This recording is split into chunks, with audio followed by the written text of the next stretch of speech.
Hi, welcome to the Java programming tutorial. What we're going to look at is the ActionListener again. The action event which gets passed to the actionPerformed. We're going to look at that because there's different ways of doing this. And if we look at the code, that's the actionPerformed method from ActionListener. We'll go up the top with implement ActionListener. The way we've done it here is we can only one code will be executed, and there would be no way of telling. For example, if we run this program, if we click this button, this button, this button, this button, or this button, there's no way of telling what one has actually been clicked, and to do code to execute a separate piece of code for each button. And so, but there's different ways of doing it, but the way it's set up at the moment you can't do it. In the past tutorial I showed you two different ways, but by using the action event which gets passed a parameter, we can actually use this to select which button was actually activated and what code to execute. But there's two ways of doing it. The first way, and I've got, let's see,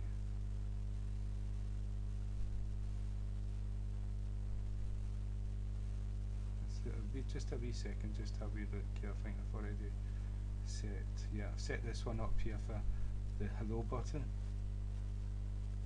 If I click this button, you get the text appearing. I couldn't see it there. Hello. Click it again. Hello. That's not a one. What we want here. I've changed it and changed it again, and that's an old one. What we want to do is print out this here. So if I run the program again, click the button, and that's what you get.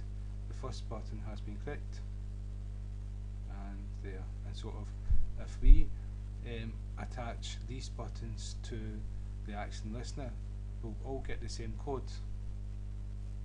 And I've shown that before, so we'll show it again. So we've got many buttons.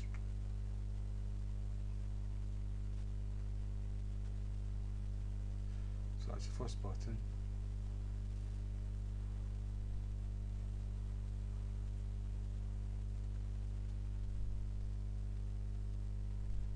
This is the second button. And so what if we do the second button, it's jb2.add_ActionListener.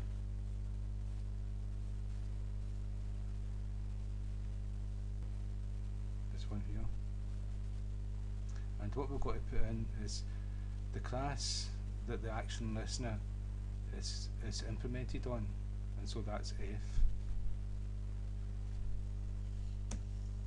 And now when we click button 2 is there. So when we click there, we should get action listing up here, and that's what's happened if we move there. But when we click hello, the same thing happens. It's the same code that's getting executed. And so what I showed you in a past tutorial is what we can do is we can, if I go back to where that was, yeah. So instead of passing the object, we could actually just go new action listener semicolons, the open and close braces, and now it's public void action performed action listener not action event E, and the code to implement it. Right, and it's something we've not done there.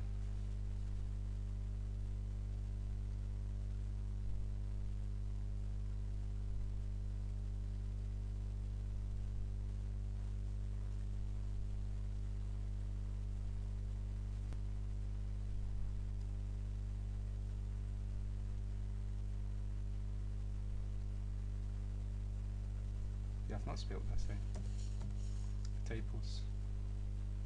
ActionListener, and so what's this going to say?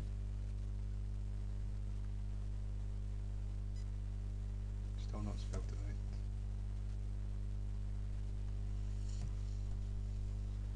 That's it now. So what we've done is we've created a new action list we implemented up here.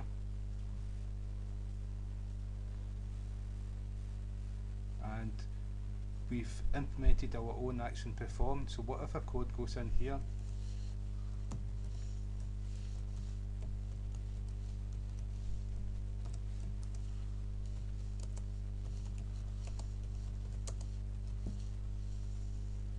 Right, just put anything in here. And so system has got to be spelled right.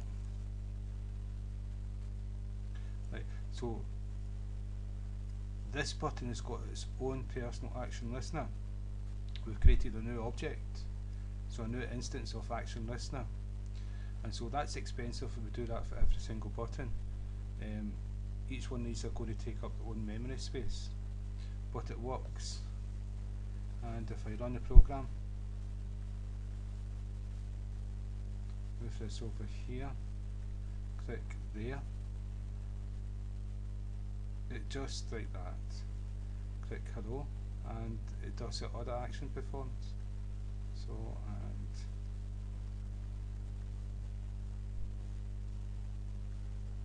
right, so that's expensive. There's another way of doing it, and if I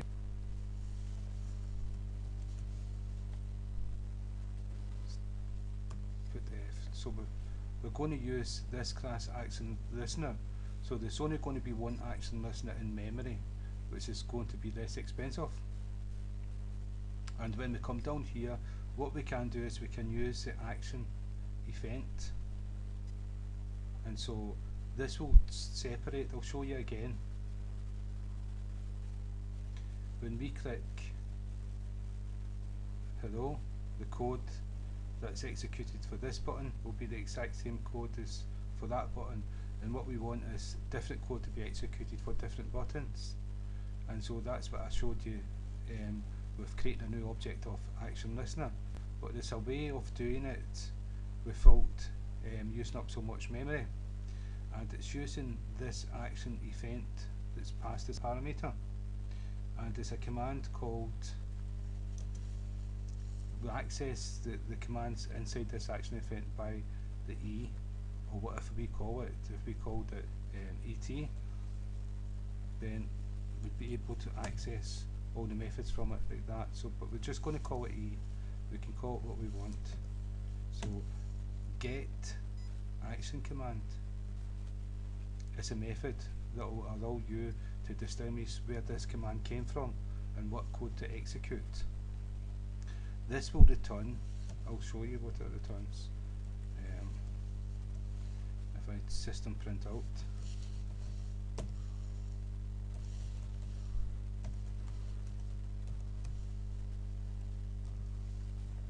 right, so I'm going to print out what this returns, and then after that the first button has been clicked, it's going to be executed.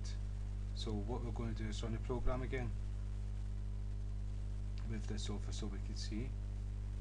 Click hello, and so hello button was clicked. It returns the whatever the button is called is the command that is returned, and we can use this to distinguish between this button and that button.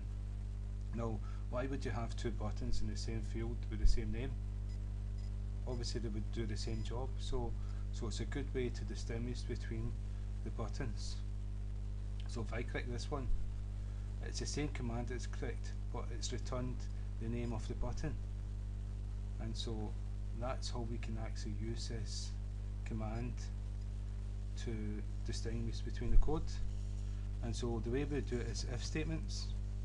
So if hello equals e dot get, I'm still inside the string, so equals e dot get action command and start brace and end brace.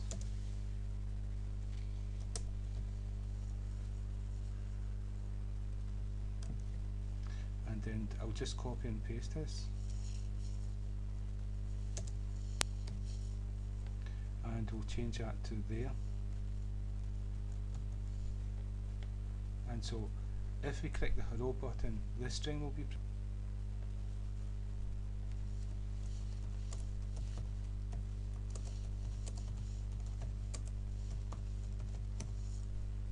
and if we click there button, this string will be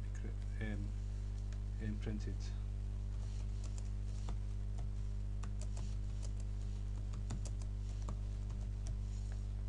Save. Run a program.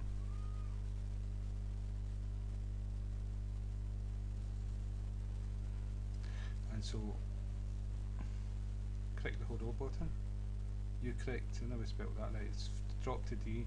You clicked the hello button, click there button, you clicked there button, and so this way we've just got the one action listener, but it's able to implement different codes. So that's the other way of doing it, and that's what I want to show you. So every single one of these can use the same action listener, and by using the get action command method, we can actually run different code, and that will save us a lot of expense to do with memory. And if you use up too much memory, then your program's going to be slow. Let's see.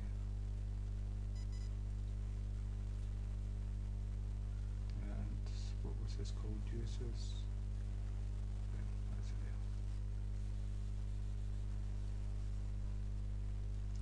there. Right, so there's 3 different ways of doing an action listener, and so that's what I want to show you. It's probably took a long time showing you this, but that's important to know. And the key to it is this method here, the get action command, which is past the action event. Remember, it's an event that happens, that we perform. An event happens, the listener detects it, and we perform this code. So we pass the event, we're able to tell where that event came from and compare it with the string of that button or that label or whatever, and if it's equal to that, we can do the code. This code can do anything we want it to do instead of just printing out a simple string.